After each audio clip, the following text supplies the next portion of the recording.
और शुरुआत इस वक्त की बड़ी खबर से करेंगे। रामबन से बड़ी खबर आ रही है, जहां पर चंद्रकूट बस स्टैंड के करीब एक कॉम्प्लेक्स में आतिशबाजी हुई है। कई दुकानों में आग लगी है। आग पर काबू पा लिया गया है। इस वक्त की बड़ी खबर यही है कि रामबन से, जहां पर रामबन के चंद्रकूट बस स्टैंड के करीब आतिशबाजी हुई है, कई दुकानों में यह आग लगी थी। लेकिन अच्छी बात यह है कि अब इस आग पर काबू पा लिया गया है। कई दुकानें इस आग की चपेट में आई थी, क्योंकि यह एक कॉम्प्लेक्स था रामबन के चंद्रकूट बस स्टैंड के करीब, जहां पर सुबह सवेरे यह आग लगी थी। कई दुकानें इस आग की चपेट में आई थी, लेकिन काफी मशक्कत के बाद इस आग पर अब काबू पा लिया गया है।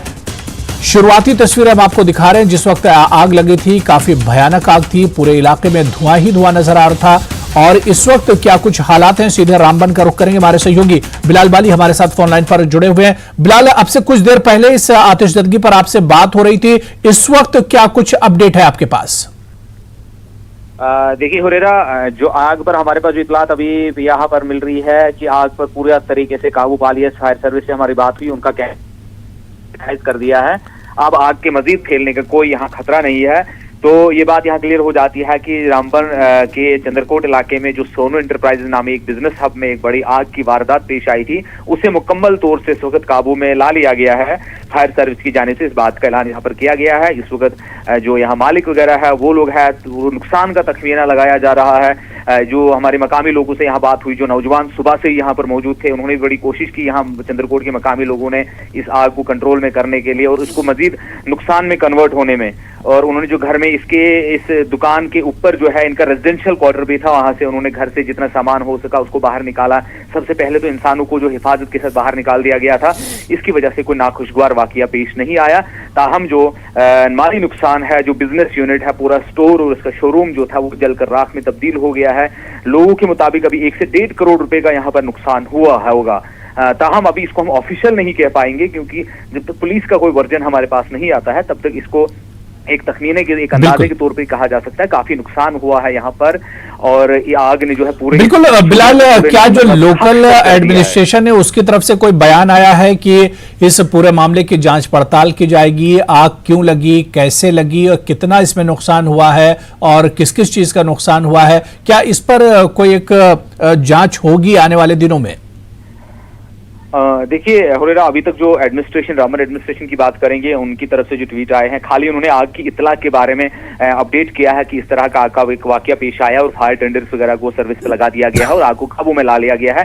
ताहम जो ऑफिशियल डिस्ट्रिक्ट एडमिनिस्ट्रेशन या डिस्ट्रिक्ट पुलिस की जाने से इस तरह को कोई स्टेटमेंट हमारे सामने नहीं आया जिस पर इसकी जांच का, आग के लगने के वजूहात। तो पुलिस तो जो अपनी कार्रवाई है वो तो ज़ाब्ते के तहत करेगी ही कि आग की क्या वजूहात हो सकती है, लेकिन एक कंप्रहेंसिव जांच वगैरह के बारे में ये डिस्ट्रिक्ट एडमिनिस्ट्रेशन ही कोई फैसला ले सकती है, ताकि मुस्तकबिल में इस तरह के हादसात से बचा जा सके और एक मैसेज जो है जिला रामबन के अंदर जाए, लोगों के अंदर एक अवेयरनेस भी क्रिएट करनी होगी। क्योंकि हमने अक्सर व बेशतर देखे है, पिछले ही दिनों में खड़ी के इलाके में घरों में आग लगी थी, उससे पहले भी वहां तकरीबन 10 से 12 घर जलकर राख हो गए थे। तो ये आग जो है हर जगह फैलती जा रही है, कहीं न कहीं इंसानी गफलतछारी की वजह से होता है।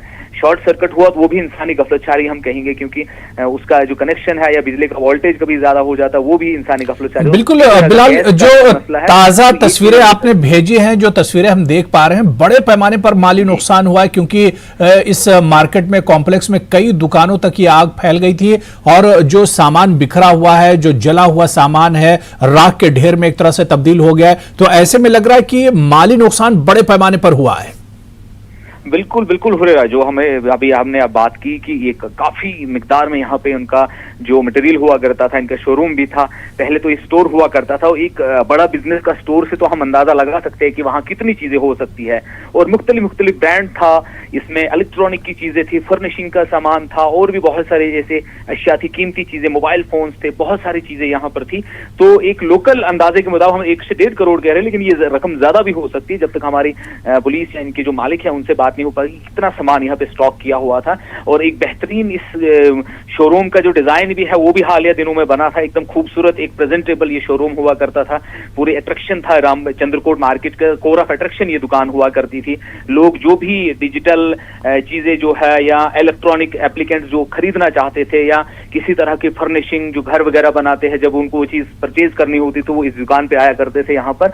तो ये जो तबाही के मंजर आप देख पा रहे हैं इस वक्त, जो ऑडियंस देख रही है, इससे अंदाजा लगाया जा सकता है कि कितना माली नुकसान यहाँ पर हुआ जाता है जो इनके मालिक थे सोनू एंटरप्राइजेज के नाम से।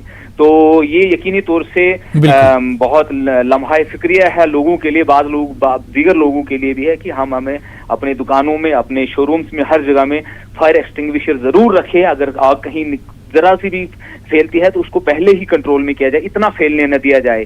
क्योंकि हम पहले भी बात कर रहे थे कि फायर सर्विस जब तक पहुंचती है तब तक आग बहुत ज्यादा फैल चुकी होती है। क्योंकि अब दुकानें जो है करीब करीब है, घर भी उसी तरह से आजकल के बने हुए। और हमारे यहाँ जम्मू कश्मीर की बात करेंगे तो यहाँ लकड़ी का इस्तेमाल काफी होता है कंस्ट्रक्शन में, तो जो आग है वो मजीद शिद्दत इख्तियार कर देती है, फिर उसको कंट्रोल में करना मुश्किल हो जाता है। और जब एक बार आग फैल गई तो फिर यकीनी तौर से माली नुकसान तो होता ही होता है, लेकिन हमने कई बार देखा है कि जानी नुकसान भी होता है, जो एक बहुत बड़ा नुकसान होता है इंसानियत के लिए। बिल्कुल बिलाल, बहुत बहुत शुक्रिया तफसील से जानकारी देने के लिए। तो रामबन के चंद्रकूट बस स्टैंड पर कॉम्प्लेक्स में जो आग लगी थी, फिलहाल इस आग पर काबू पा लिया गया, लेकिन जिस तरह से बिलाल बाली हमारे सहयोगी बता रहे थे कि काफी बड़े पैमाने पर माली नुकसान इसमें हुआ है।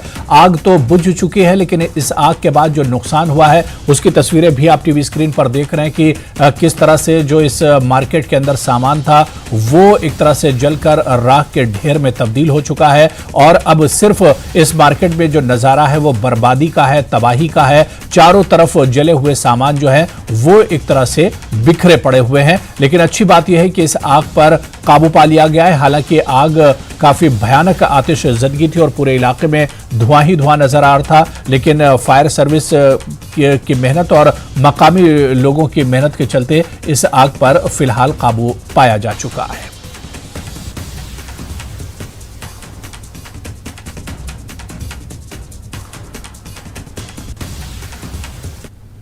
चलिए आगे बढ़ेंगे, बात खीर भवानी मेले की करेंगे। खीर भवानी मंदिर में पूजा करने के लिए जम्मू से श्रद्धालु तुलामुला के लिए रवाना हुए हैं। डिविजनल कमिश्नर रमेश कुमार ने बसों को झंडी दिखाकर रवाना किया। श्रद्धालु जज्बात से मगलूब नजर आए, भजन गाकर झूमकर अपनी खुशी का इजहार कर रहे थे। यात्रियों ने सरकार की जानिब से किए गए इंतजामात पर इत्मीनान का इजहार किया।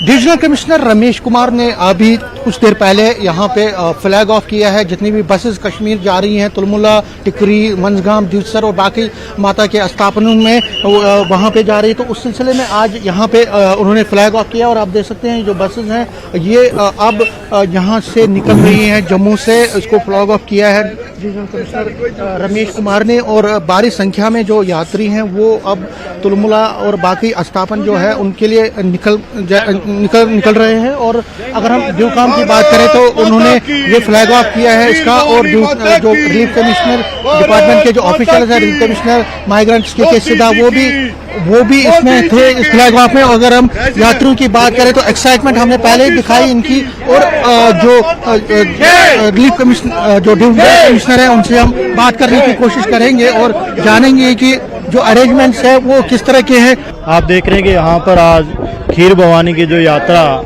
परंपरागत रूप से हर साल यहाँ से जाती है, पर इस बार का जो एडमिनिस्ट्रेशन की तरफ से पूरी तरह से उनके प्रबंध किए गए हैं जिससे इनकी यात्रा सुखद हो रास्ते में यहाँ पर। और इस बार का जो आप देख रहे हैं कि रिकॉर्ड स्तर पे यात्रा जारी, 125 जो बसों में लगभग 4,500 से 5,000 जो यात्री है जो खीर भवानी के दर्शन के लिए, खीर भवानी के अलावा जो कश्मीर में और मंदिर है वहाँ पे दर्शन करेंगे। और ये जो है ये प्रतीक है कि हम किस तरीके से डेवलपमेंट की तरफ और शांति की तरफ बढ़ रहे हैं। तो सभी लोग यहाँ पर जाकर के दर्शन करेंगे और जम्मू कश्मीर की, विश्व की शांति के लिए कामना करेंगे। सर, G20 के में जिस तरह से सफलता मिल रही है उसके बाद इस तरीके की इतनी बड़े स्तर पर यात्रा जाना कितनी बड़ी अचीवमेंट मानकर क्या संदेश जाएगा सर? ये संदेश है कि जम्मू कश्मीर प्रगति की ओर अग्रसर है और जम्मू कश्मीर की जनता जो है प्रगति के साथ में है और ये सब जम्मू कश्मीर बहुत आगे बढ़ेगा, ये संदेश है। अरेंजमेंट्स की जो बात करें, यहाँ से पूर्णतः अरेंजमेंट किए गए। रिलीफ कमिश्नर की तरफ से सभी को इत्तला की गई थी, उसके बाद में बसेज की व्यवस्था की गई एडमिनिस्ट्रेशन की तरफ से। और यहाँ पर पूर्णतः सुरक्षा के प्रबंध किए गए हैं, बीच में रुकने के किए गए हैं, इनके रिफ्रेशमेंट, खाने पीने का पूर्णतः प्रबंध किए गए हैं जिससे कि किसी भी यात्री को किसी भी तरीके की परेशानी ना हो और उनकी यात्रा पूर्णतः सुखद खुद। तो ये डिविजनल कमिश्नर रमेश कुमार कह रहे हैं कि जो अरेंजमेंट्स हैं वो पूरे किए गए हैं, न सिर्फ जम्मू में रास्ते में, लेकिन वहाँ पे जहाँ स्थापन है, चाहे खीर भवानी का है, तुलमुला, टिकरी, कुपवारा में, मझगाम, कुलगाम, त्यूसर कुलगाम और बाकी जगहों पे, वहाँ पे भी अरेंजमेंट्स पूरे किए गए। और डिविजनल कमिश्नर का कहना है कि जो डिवोटीज हैं उनकी जो यात्रा सफल रहे, अच्छी रहे, और उसके लिए जितने भी अरेंजमेंट्स हैं, तैयारियां हैं, वो मुकम्मल की गई है। कैमरामैन चांद के साथ में समीर भट्ट, न्यूज़ 18 जम्मू। तो चलिए यहां पर फिलहाल रुकेंगे छोटे से ब्रेक के लिए।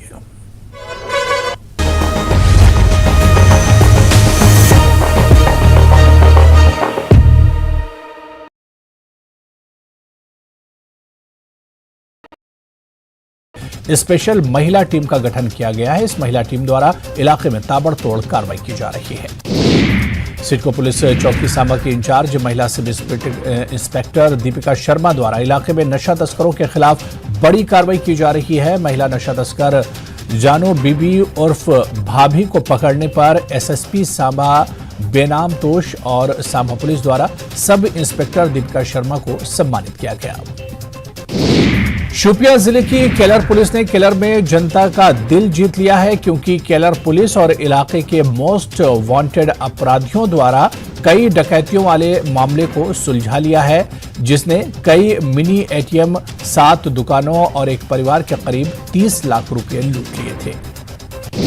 केलर के स्थानीय लोगों ने डकैती के मामलों को सुलझाने के लिए एसएचओ केलर और उनकी टीम को सम्मानित किया। दोनों अपराधियों की पहचान क्यूमोह कुलगाम के ओशमुग बान कुलगाम, सोनाबल याटू के रमीज नाइक के रूप में की गई है। कुपवाड़ा जिले में दोपहर बाद मौसम खराब हुआ और तेज बारिश और ओलावृष्टि हुई। तेरीगाम, गोगोलोसा, शमनाग, करालापुरा, गजियाराल और अन्य क्षेत्रों में भारी ओलावृष्टि हुई, जिसके वजह से धान की पनीरी और फलों के बागों के साथ खड़ी फसलें को नुकसान पहुंचा। किसानों ने सरकार से मदद की मांग की। उधर गुलमर्ग के विभिन्न इलाकों में तेज बारिश और ओलावृष्टि हुई, जिससे खड़ी फसलों को भारी नुकसान पहुंचा। इन क्षेत्रों में अधिक सेब की फसल को नुकसान पहुंचा है।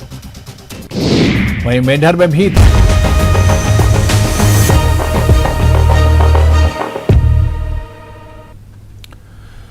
चलिए ब्रेक के बाद आगे बढ़ेंगे। पाकिस्तान में 9 मई को हुए पुरतशद्दुद वाकयात से पूरा मामला जुड़ा हुआ है। मुकदमात फौजी अदालतों में चलाए जाने की हो रही है तनकीद। दुनिया भर में इस अमल की हो रही है तनकीद। एमनेस्टी इंटरनेशनल ने अपना मौकिफ दोहराया है। फौजी अदालतों के बजाय फौजदारी अदालतों में मुकदमात चलाए जाएं। तो पाकिस्तान में 9 मई को जो पुरतशद्दुद वाकयात हुए थे उससे जुड़ा हुआ मामला है। मुकदमात फौजी अदालतों में चलाए जाने की तनकीद हो रही है। दुनिया भर में इस अमल की हो रही है तनकीद। एमनेस्टी इंटरनेशनल ने अपना मौकिफ दोहराया है। फौजी अदालतों के बजाय फौजदारी अदालतों में मुकदमात चलाए जाएं। दरअसल 9 मई को पाकिस्तान में इमरान खान की गिरफ्तारी के बाद बड़े पैमाने पर पुरतशद्दुद वाकयात हुए थे। पूरे मुल्क में अलग अलग शहरों में पुरतशद्दुद वाकयात हुए थे और इसके बाद जब इमरान खान की रिहाई हो गई तो इमरान खान की पार्टी के जो कार्यकर्ता थे, जो वर्कर थे, उनकी बड़े पैमाने पर गिरफ्तारी हो रही है और फौजी अदालतों में इनके मुकदमात चलाए जा रहे हैं, जिस पर दुनिया भर में इस अमल की तनकीद हो रही है। एमनेस्टी इंटरनेशनल ने भी अपना मौकिफ दोहराया है। फौजी अदालतों के बजाय फौजदारी अदालतों में मुकदमात चलाने की बात कही गई है। तो पाकिस्तान से जुड़ी हुई इस वक्त बड़ी खबर है और चलिए इस खबर पर और बातचीत करेंगे। शैलेंद्र वांगू जी हमारे साथ फोन लाइन पर हमारे साथ जुड़ चुके हैं। शैलेंद्र जी, पाकिस्तान में 9 मई को जो हंगामा हुआ था उसके बाद जिस तरह से फौजी अदालतों में जो मुकदमे चलाए जा रहे हैं उस पर लगातार सवाल उठ रहे हैं। बिल्कुल, आपको बता दें कि जिस तरह से 9 मई को वायलेंस हुआ था, इमरान खान की पहली बार जो गिरफ्तारी हुई थी उसके बाद अब पाकिस्तान की जो सरकार है, खासतौर से जो आर्मी है, एस्टैब्लिशमेंट है पाकिस्तान की, वो बिल्कुल लीनियंसी के मूड में नहीं दिखाई दे रही है। और हमने कल ही देखा है कि लाहौर कोर्ट की तरफ से भी परमिशन दे दिया गया है 16 लोगों को ट्रायल करने के लिए वहां की मिलिट्री कोर्ट्स में। तो इसी बीच जो है अब एमनेस्टी इंटरनेशनल है, जो कि ह्यूमन राइट्स का मुद्दा उठाती रहती है, उन्होंने अब सवाल खड़े किए हैं इस ट्रायल को लेकर और ये कहा है कि ऐसे में जो सिविलियंस हैं उनके खिलाफ जो मुकदमे हैं वो सिविलियन कोर्ट्स में होने चाहिए, मिलिट्री कोर्ट्स में नहीं। लेकिन जो पाकिस्तान में सबके मौजूदा हालात है उसमें साफ दिखाई दे रहा है कि शहबाज शरीफ सरकार जो है वो आर्मी के साथ शाना बशाना खड़ी है और ऐसे तमाम लोगों के खिलाफ वो मिलिट्री कोर्ट्स के तहत ही और जो मिलिट्री एक्ट के कानून के तहत है उनके खिलाफ ही वो कार्रवाई करने के इन्हीं कानून के तहत वो उन्होंने मन बना लिया है। लेकिन ऐसे में फिलहाल इसमें कोई तब्दीली नजर नहीं आ रही है। माना जा रहा है कि ये ट्रायल जो है मिलिट्री कोर्ट में ही मिलिट्री कानून के तहत ही ये ट्रायल होंगे। शुरुआत में 16 लोगों के खिलाफ ये कार्रवाई शुरू की गई है। इसी बीच आपको ये भी अपडेट कर दें कि कल ही इमरान खान के साथ साथ उनकी पत्नी बुशरा बीबी और साथ ही साथ जो पीटीआई के करीब करीब 80 ऐसे नेता हैं जिनको नो फ्लाई लिस्ट पर डाल दिया गया है। तो फिलहाल जो क्रैकडाउन है पीटीआई सपोर्टर्स के खिलाफ वो लगातार पाकिस्तान में जारी है। बिल्कुल शैलेंद्र, और एक तरह से पूरी दुनिया की अगर हम बात करें और खासतौर से एमनेस्टी इंटरनेशनल की बात करें, उसने भी इस पर एक सवाल उठाए हैं कि किस तरह से पाकिस्तान का जो रवैया है, वहां की गवर्नमेंट का जो रवैया है, वो एक बदले की भावना से यहां पर सरकार काम कर रही है। देखिए, फिलहाल जो पाकिस्तान में इंटरनल जो पॉलिटिक्स चल रहा है, जो क्राइसिस चल रहे हैं, वो पूरी दुनिया देख रही है और न सिर्फ एमनेस्टी बल्कि बहुत से ऐसे विदेशी लीडर्स हैं जिन्होंने सवाल खड़े किए हैं कि पाकिस्तान में जो हो रहा है वो ठीक नहीं है और जो क्रैकडाउन है ये सिर्फ एक पॉलिटिकल पार्टी के खिलाफ सरकार कर रही है। और इसी बीच ये भी हमने देखा था कि परसों ही ख्वाजा आसिफ जो कि डिफेंस मिनिस्टर हैं पाकिस्तान के, उन्होंने ये भी कह दिया कि हम पीटीआई पर बैन लगाने के लिए भी प्लान कर रहे हैं। उस पर भी विचार चल रिव्यू उस पर चल रहा है। और इसी बीच जो मिलिट्री कोर्ट्स में जो ट्रायल है उसको लगातार सपोर्ट मिल रहा है वहां की सरकार की तरफ से और माना जा रहा है कि कुछ कोर्ट सेटअप भी कर दी गई हैं जहां पर ये ट्रायल चलेगा। और इसी बीच हमने ये भी देखा है कि पीटीआई के तमाम लीडर जो सीनियर लीडर्स हैं पीटीआई के, वो भी रिजाइन कर रहे हैं। हमने 2 दिन पहले शिरीन मराजी का स्टेटमेंट देखा, उसके बाद फवाद चौधरी की तरफ से भी ऐसा ही स्टेटमेंट आया कि वो पॉलिटिक्स से संन्यास ले रहे हैं, वो भी पीटीआई से दूरी बना रहे हैं, पॉलिटिक्स से दूरी बना रहे हैं। तो ऐसे में जाहिर तौर पर जो फिलहाल क्रैकडाउन है पीटीआई के खिलाफ वो लगातार जारी है। हालांकि अब इंटरनेशनल प्लेटफॉर्म्स पर भी ये कहा जा रहा है कि जो ये कार्रवाई है मिलिट्री कोर्ट्स वाली, ये सिविलियन कोर्ट्स में होनी चाहिए। लेकिन फिलहाल इसको लेकर पाकिस्तान सरकार अपना मन बदलने वाली नहीं है, ऐसा नजर नहीं आता है। बिल्कुल, बहुत बहुत शुक्रिया शैलेंद्र हमारे साथ जुड़ने के लिए, इस खबर पर और बातचीत करने के लिए। तो पाकिस्तान की जो सियासी सूरत हाल है वो लगातार बद से बदतर होती जा रही है और अब जिस तरह से पाकिस्तान में मुकदमात फौजी अदालतों में चलाए जा रहे हैं, इस पर भी दुनिया भर में तनकीद हो रही है। एमनेस्टी इंटरनेशनल ने भी अपना मौक़िफ़ दोहराया। इसके अलावा जिस तरह से शैलेंद्र आपको बता रहे थे कि दुनिया के बहुत से जो बड़े लीडर हैं वो भी अब इस पर एक तरह से सवाल उठाए जा रहे हैं कि सिविलियन कोर्ट का जब मामला है तो इसे मिलिट्री कोर्ट में आखिर क्यों चलाया जा रहा है, इस पर भी सवाल उठ रहे हैं। और जो बदनीयती है पाकिस्तानी हुकूमत की, उस पर भी अब एक तरह से सवाल उठाए जा रहे हैं।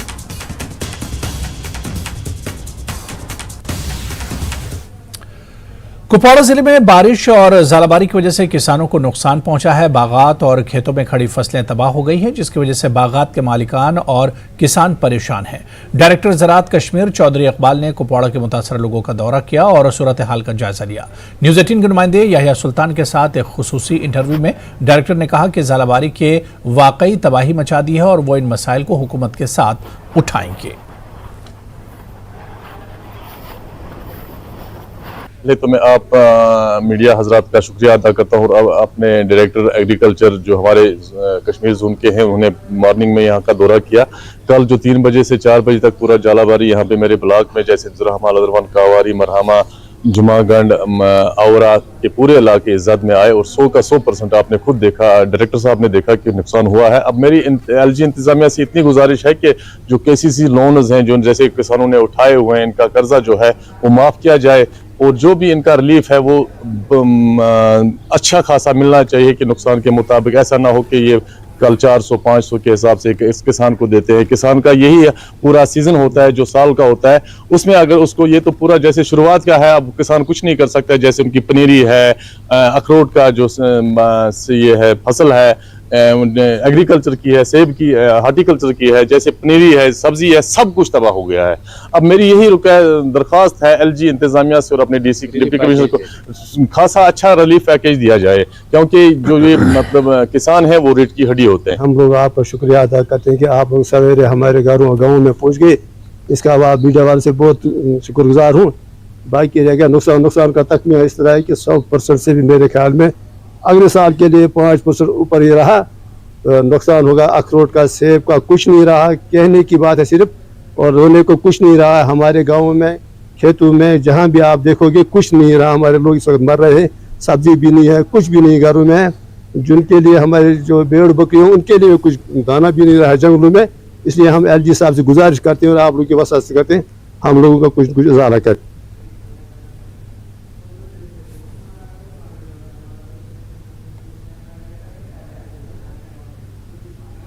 4:30 बजे हम श्रीनगर से निकले। मेरे साथ जॉइंट डायरेक्टर एग्रीकल्चर, मेरा चीफ टेक्निकल अफसर और एग्रीकल्चर के मुलाजमिन डिस्ट्रिक्ट कुपवाड़ा के जो लोग यहाँ तैनात हैं वो सारे लोग। और जब हम तकरीबन 5:30 बजे यहाँ पहुंचे तो मैंने खुद देखा कि जिन 6-7 पंचायत का मैंने खुद मुआयना किया कि वहां पर चाहे हमारी वेजिटेबल क्रॉप्स हो, चाहे हमारे ऑनियन हो या गार्लिक हो, इंक्लूडिंग पोटैटो क्रॉप, और जहां कहीं लोगों ने मक्की की सोइंग की थी और वो अच्छे तरीके से जर्मिनेट होके 3 लीफ स्टेज पर थी। उसके बाद क्योंकि पैडी की ट्रांसप्लांटिंग का टाइम जो है वो ऑलरेडी शुरू हो चुका हुआ है और लोगों ने जहां पैडी की ट्रांसप्लांटिंग की नर्सरीज जो थी वो बिल्कुल तैयार थी, और जहां कहीं पानी नर्सरीज के बीच में मौजूद था वहां तो कुछ परसेंटेज बची, लेकिन जहां पानी नर्सरीज के बीच में कम था वहां पर 100% डैमेज हुई। तो कहने का मुख्तसरन मुद्दा यह है कि एग्रीकल्चर क्रॉप्स और हार्टिकल्चर क्रॉप्स को कल के हेल स्टॉर्म से जो नुकसान हुआ है, इसके लिए department of agriculture, department of horticulture Asami wise नुकसान की तखमीना लगा के परसेंटेज ऑफ डैमेज क्या है, क्योंकि रेवेन्यू रिकॉर्ड की अथेंटिसिटी जो है वो यहाँ के रेवेन्यू डिपार्टमेंट ने करनी है। डिपार्टमेंट से इसकी अथेंटिसिटी हो, वो लिस्टें आपको दिखाई जाएं, कोई किसान उस लिस्ट से रहना नहीं चाहिए, ताकि गवर्नमेंट के पास एक वैसी क्लियर कट पिक्चर जाए कि जिसमें किसान जो है वो किसी लिहाज से नुकसान पे ना हो। सब लोग कह रहे हैं कि केसीसी लोन जो है वो माफ होना चाहिए क्योंकि उन्होंने बैंकों से कर्जा उठाया, लेकिन दूसरी तरफ फसल तबाह हो चुकी है। क्या उस पर आप सरकार से बिल्कुल हम सरकार के साथ ये इशू उठाएंगे और एक कंप्रीहेंसिव रिपोर्ट देंगे, और जो सिफारिशात हम करेंगे वो किसानों के सामने होंगी। इसमें कोई चोरी छुपे की बात नहीं है कि चाहे वो केसीसी के लिहाज से हो या दूसरे कोई भी मुराद हम इनको दे सके, वो सारी रिपोर्ट जो है वो किसानों के साथ शेयर की। वो कह रहे हैं कि जब भी रिलीफ पैकेज आ जाता है, जब भी इस तरह की नागहानी आफत आ जाती है, जालाबारी होती है, बर्फबारी होती है, तो बाद में जब इनका रिलीफ पैकेज मिलता है वो कुछ ऐसा होता है कि 100 रुपया 200 रुपए एक किसान को मिलता है। इस बार लोग चाहते हैं कि अगर आपकी सिफारिशात यहाँ से हो जाए कि एक रिलीफ पैकेज बड़ा मिले, इसे नागहानी आफत करार दिए, ताकि एलजी इंतजामिया की तरफ से एक नागहानी आफत करार दी जाए। क्या आप वो सिफारिशात कर सकते हैं? देखिए ऐसा है, जहां तक आप ये बात जिक्र कर रहे हैं कि जब किसान का नुकसान होता है तो उसको 50-100 रुपए का चेक मिलता है। डिजास्टर मैनेजमेंट की जो गाइडलाइंस हैं, किसानों को जो नुकसान मिलता है वो फर्स्ट हैंड जो नुकसान उनको मिलता है वो डिजास्टर मैनेजमेंट की गाइडलाइन के तहत मिलता है। वो हमारे सारे मुल्क में एक ही कानून है कि एक क्रॉप के लिए एक कनाल के हिसाब से उसको कितना नुकसान होगा। उसमें एक परसेंटेज है कि अगर 50% से ऊपर डैमेज होगा तो तभी वो नुकसान उसको मिलता है। लेकिन यहाँ दूसरा इशू है, यहां जहां तक किसान हमारे ये कह रहे हैं कि जो इनने किसान क्रेडिट कार्ड लोन लिया या फसल बीमा योजना की स्कीम इससे पहले इंप्लीमेंट नहीं थी, इनको 100% नुकसान की भरपाई as per scale of finance जो गवर्नमेंट ने अप्रूव किया है वो तभी उसका फायदा मिलेगा जिस वक्त ये फसल बीमा योजना स्कीम का जो फायदा है वो ले लेंगे। तो ये थे डायरेक्टर एग्रीकल्चर कश्मीर चौधरी इकबाल साहब, जिन्होंने अब साफ कर दिया कि तमाम अफसरों को हिदायत जारी कर दी कि वो नुकसान का तखमीना लगाए और असामी वाइज तखमीना लगाए ताकि सरकार तक एक मुफस्सल रिपोर्ट भेज दी जाएगी। और उन्होंने ये भी कहा कि वो अपनी तरफ से भी सिफारिशात करेंगे कि केसीसी लोन पर कोई रियायत मिलनी चाहिए और बाद में ये पूरा रिपोर्ट जो है वो एलजी इंतजामिया पहुंचाया जाएगा। नेटवर्क 18 के लिए यहया सुल्तान। मेजर जनरल कुलदीप पाठक जीओसी 6 माउंटेन डिवीजन ने लद्दाख के एलजी बीडी मिश्रा से मुलाकात की। मेजर जनरल कुलदीप पाठक ने यकीन दिलाया कि हिंदुस्तानी फौज हिंदुस्तान की सालमियत और खुद मुख्तारी के खिलाफ किसी भी मजमूम अज़ाइम को नाकाम बनाने के लिए पूरी तरह से तैयार है। मुलाकात के दौरान मेजर जनरल ने LAC पर तैनात फौज की तफसीलात पर LG से तबादला ख्याल किया और इन्हें सूरत हाल से वाकिफ करवाया।